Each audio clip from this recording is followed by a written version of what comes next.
hats and you're not living in reality, etc. But actually, the more time goes on and the more things are released, and possibly with the greater introduction as well of technology and mobile phone technology and willingness of people to talk up generally, more and more stuff does seem to be coming out. So where are we up to with that? Well, absolutely. Technology is the key, whether it is the smartphones that people carry or whether it's the sophisticated array of equipment that the military now has for surveillance. I mean, things like forward-looking infrared cameras mounted on military jets that can pick up crystal clear images of objects that previously there wouldn't be any record of at all, most likely, or if they were, there would just be grainy old gun camera footage that frankly could be anything. But now we've got, as I say, these forward-looking infrared cameras. We've got, of course, sophisticated satellites that can, as the old saying goes, read a car license plate from space.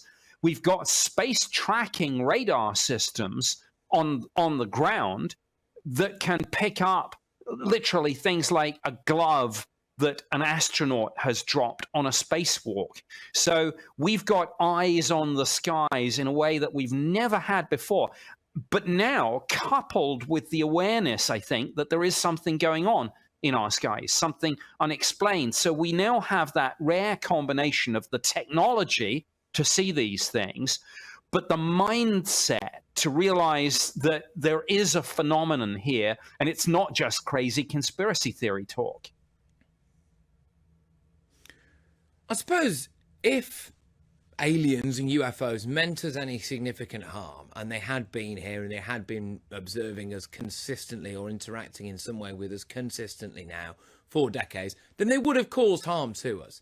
So why is it that there appears to be this fear around it, do you think? And do you actually think that maybe the fact that we're not having information told to us is more about the fact that it would reveal that governments around the world, especially the US and the UK, had just been lying to us for decades?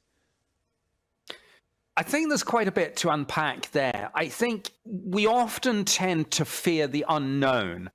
It is perhaps hardwired into us. So there is always going to be an element when we talk about extraterrestrials of thinking, what's the worst case scenario? And in some senses, that's not a bad mindset to have.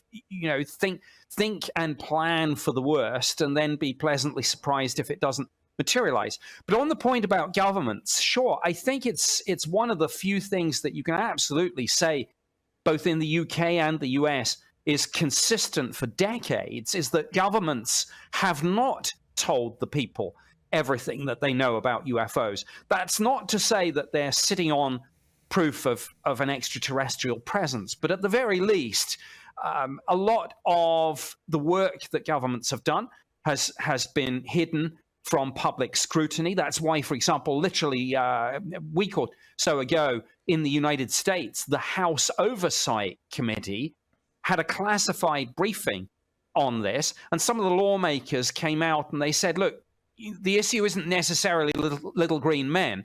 It's that the government has spent millions of dollars on UFO research, and we don't know what they're doing and where that money's gone.